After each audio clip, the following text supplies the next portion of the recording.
Hi my friends, my subscriber and my viewers எல்லோரும் எப்படி இருக்கீங்க? எல்லோரும் நல்லா இருக்கணும், பாசிட்டிவாகவே நினைக்கலாம், பாசிட்டிவாகவே நடக்கட்டும். இப்போ வாங்க ஒரு அற்புதமான ஹேர் ஆயில் எப்படி தயார் பண்ணுறதுன்னு பார்ப்போம். அதுக்கு தேவையான பொருள் முதல்ல பார்க்கலாம். வெள்ளை கலர் சங்குப்பூ, சின்ன வெங்காயம், மருதாணி இலை, வேப்பந்தலை, கொளிஞ்சி இலை, கற்றாழை, வேம்பாலம் பட்டை, ரோஸ்மெரி இலை, கருஞ்சீரகம், வெந்தயம், செம்பருத்திப்பூ, வெட்டிவேர், ரோஸ் பெட்டல்ஸு. இது உங்களுக்கு ரோஜா இதழ் உங்களுக்கு என்னென்ன கிடைக்குதோ அதெல்லாம் கலெக்ட் பண்ணிக்கோங்க. ஆவாரம் பூ, காய்ந்த நெல்லிக்காய். நெல்லிக்காய் ஃப்ரெஷ்ஷாக இருந்தாலும் நல்லா இருக்குங்க. எனக்கு காய்ந்த நெல்லிக்காய் தான் இப்போதைக்கு கிடைச்சிது. ஏன்னா ஒவ்வொரு பொருளும் கலெக்ட் பண்ணுறதுக்கே ரொம்ப சிரமமாக இருந்தது. ஒவ்வொரு நாளுக்கு எது கிடைக்குதோ அதை சேகரித்து நான் இப்போது எண்ணெய் காய்ச்சிறேங்க. ப்ளூ கலர் சங்குப்பூ, குப்பைமேனி இலை, அது கொஞ்சமாக எடுத்துக்கோங்க. கருந்துளசி, வெள்ளை துளசி இருந்தாலும் நீங்கள் கலெக்ட் பண்ணிக்கோங்க. இது லெமன் கிரேஸ்ன்னு சொல்லுவாங்க. இது லெமன் ஃப்ளேவர் ஆகும். அதே மாதிரி முடி வளர்ச்சிக்கு ரொம்ப ஹெல்ப்ஃபுல்லாக இருக்குங்க. உங்களுக்கு கிடைச்சதுன்னா நீங்கள் போட்டுக்கோங்க. எண்ணெய் ரொம்ப வாசனையாக இருக்கும். அதுக்காக இந்த லெமன் கிரேஸ் லீஃப் டீக்கு கூட அந்த இலையை போடுவாங்க. நல்ல ஸ்மெல்லாக இருக்கும். தேங்காய் எண்ணெய் செக்கில் ஆட்டின தேங்காய் எண்ணெய் தான் நான் யூஸ் பண்ணிக்கிறேன். இது 3/4 லிட்டர் எண்ணெய் யூஸ் பண்ணிக்கிறேன். 3 ஆயில் யூஸ் பண்ணுறேங்க. தேங்காய் எண்ணெய், நல்லெண்ணெய், விளக்கெண்ணெய். வாங்க இப்போது மெயினாக நம்ம எண்ணெய் காய்ச்சதை பார்க்கலாம். மிக்ஸி ஜாரில் நம்ம என்னென்ன பொருள் அரைக்க வேண்டியதோ அதெல்லாம் நம்ம இப்போ போட்டு அரைச்சிக்க போகிறோம். கொளிஞ்சி இலை முடி கருமையாக இருக்கிறதுக்கு யூஸ்ஃபுல்லாக இருக்குங்க. வேப்பந்தலை நம்ம உடல் குளிர்ச்சியாக இருக்கிறதுக்கும் தலையில் இருக்கிற பொடுகு போகிறதுக்கும் யூஸ்ஃபுல்லாக இருக்கும். மருதாணி இலை உடற்குளிர்ச்சியாக இருக்கிறதுக்கு யூஸ்ஃபுல்லாக இருக்குது. இப்போது நான் ஒயிட் கலர் சங்குப்பூவும் ப்ளூ கலர் சங்குப்பூவும் போடுறேன். இது போடுற காரணம் என்ன அப்படின்னா, முடி வளர்ச்சிக்கு இது ரொம்ப யூஸ்ஃபுல்லாக இருக்கும். முடி அடர்த்தியாக வரத்துக்கும் புதிய முடி வளர்கிறதுக்கும் இந்த சங்குப்பூ ரொம்ப யூஸ்ஃபுல்லாக இருக்குங்க. இதை கண்டிப்பாக ஆயில் காய்ச்சும் போது இதை கண்டிப்பாக ஆட் பண்ணிக்கோங்க. துளசி இலை ஆட் பண்ணிக்கலாம். இதுவும் அதே மாதிரி தான், பேன் தொல்லையும் பொடுகு தொல்லையும் நீக்கும்.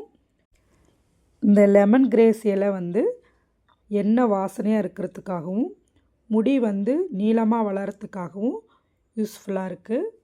சின்ன வெங்காயம் ஆஸ் யூஷுவல் அதே மாதிரி தாங்க, முடி நல்லா அடர்த்தியாக வளர்கிறதுக்கு இந்த சின்ன வெங்காயம் யூஸ்ஃபுல்லாக இருக்குது. பெரிய நெல்லிக்காய் விட்டமின் சி சத்து, இதுவும் முடி வளர்ச்சிக்கு ரொம்ப ஹெல்ப்ஃபுல்லாக இருக்குது. செம்பருத்தி பூ முடி நல்லா ஷைனிங்காக இருக்கிறதுக்காக யூஸ் ஆகுது.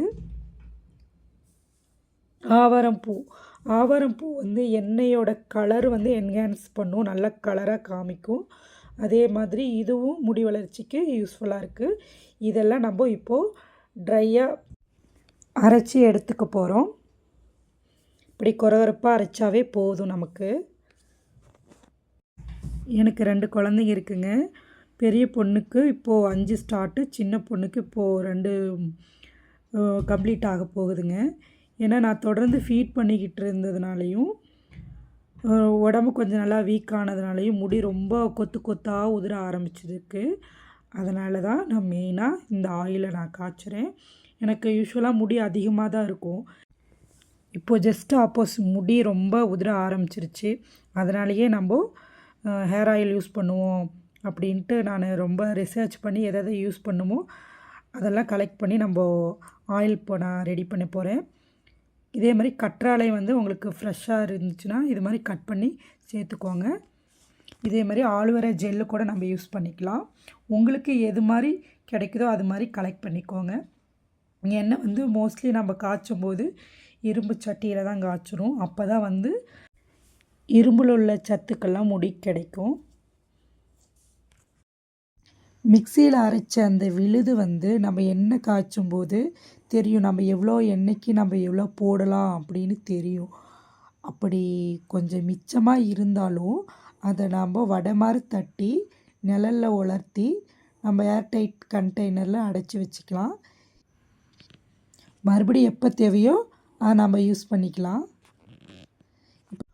கோக்னட் ஆயில் ஒரு 250 மில்லி 1/4 லிட்டர் அளவுக்கு தான் எண்ணெய் ஊற்றிருக்கேன்.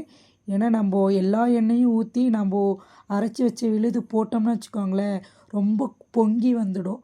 அப்போ எல்லா எண்ணெயும் என்ன ஆகும் அப்படின்னா வேஸ்ட்டாக போயிடும். அதனால் நம்ம ஃபஸ்ட்டு கம்மியான அளவுக்கு ஊற்றிக்கலாம். ஒரு கப்பு விளக்கெண்ணெய் ஊற்றிக்கிறோம். அதே அளவுலையே நான் நல்லெண்ணெயும் ஊற்றிக்கிறேன்.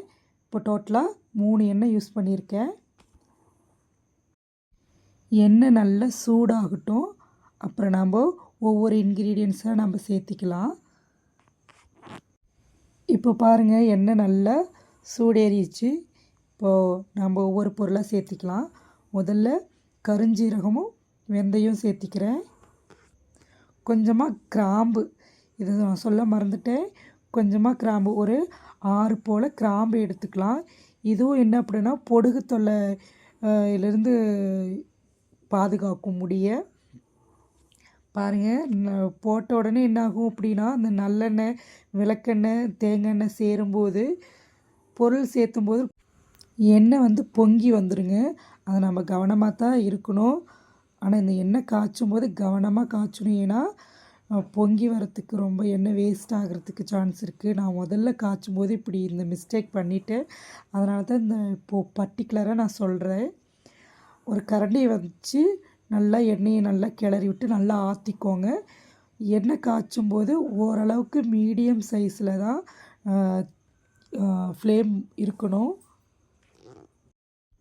கருஞ்சீரகம் வெந்தயம் நான் கொஞ்சம் கொஞ்சமாக தான் சேர்த்திக்கிறேன் பாருங்கள்.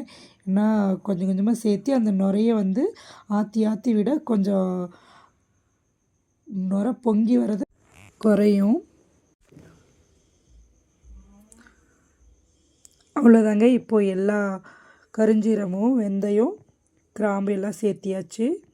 அப்படியே லைட்டாக நுரைய ஆற்றி விடுங்க.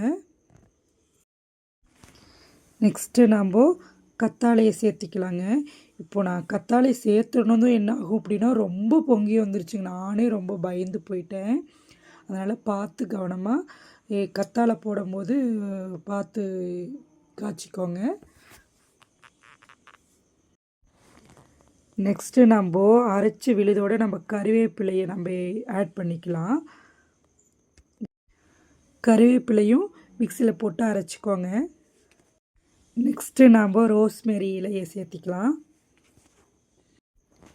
ரோஜா இதழ், வெட்டி வேறு, வேம்பாலம்பட்டை இதெல்லாம் சேர்த்திக்கோங்க. சேர்த்தி ஒரு 3 நிமிஷம் நல்லா எண்ணெயிலேயே காய்ச்சுங்க. ஏன்னா நான் சொன்ன ப்ரொசீஜர் படி நீங்கள் எண்ணெய் காய்ச்சினா தான் அது நல்லாயிருக்கும்.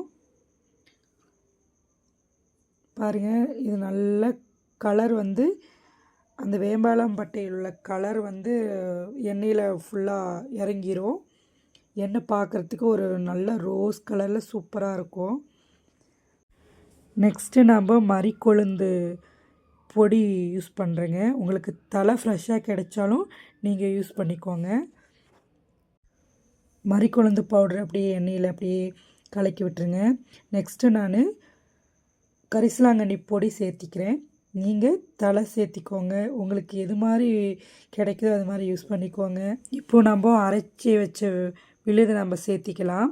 இது சேர்த்தும்போது எண்ணெய் நல்லா கொதிக்கும். அந்த கொஞ்சமாக இருக்கிற எண்ணெயே நல்லா தளபள கொதிக்கும், பொங்கி நிறைய வரும். அடுப்பு வந்து நம்ம சிம்மில் வச்சுக்கோங்க. நல்லா கொதிக்கும். எண்ணெய் வந்து மேலே பற்ற போகுது. ஏன்னா பாருங்கள், நல்லா தெரிச்சிருச்சு.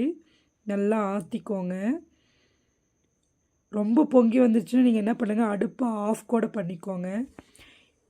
பாருங்கள், கொஞ்சமாக தான் நான் எண்ணெய் ஊற்றி காய்ச்சினேன். ஆனால் எப்படி பொங்கி வந்துச்சுன்னு நீங்களே பார்த்துக்கோங்க. பாருங்கள், இவ்வளோ நல்லா அந்த 1/4 லிட்டர் எண்ணெயும் நல்லா சுண்டி வர மாதிரி காய்ச்சுங்க. அதுக்கப்புறமா நம்ம மீதி எண்ணெயை நம்ம சேர்த்திக்கலாம். இந்த ஆயிலை வந்து ப்ரிப்பேர் பண்ணி நான் 1 மாதம் ஆகுதுங்க. ஆனால் நான் அந்த வீடியோ அப்லோட் பண்ணுறதுக்கு ரொம்ப லேட் ஆகிடுச்சு. ஏன்னா இது ஃபஸ்ட்டு டைம்ங்கிறதுனால என்னால் வாய்ஸ் ஓவர் கொடுக்க முடியல. எனக்கு டைமும் கிடைக்கல. கொஞ்சம் பதட்டமாகவே இருக்குது எப்படி எப்படி பேசுகிறதுன்ட்டு. அதனால் நீங்கள் என் வீடியோ இது வரைக்கும் தொடர்ந்து கேட்டுட்ருந்திங்கன்னா கொஞ்சம் அட்ஜஸ்ட் பண்ணிக்கோங்க. இந்த வீடியோ, இந்த டிப்ஸு இதெல்லாம் உங்களுக்கு பிடிச்சிருந்தா என் சேனலை கண்டிப்பாக சப்ஸ்கிரைப் பண்ணிக்கோங்க.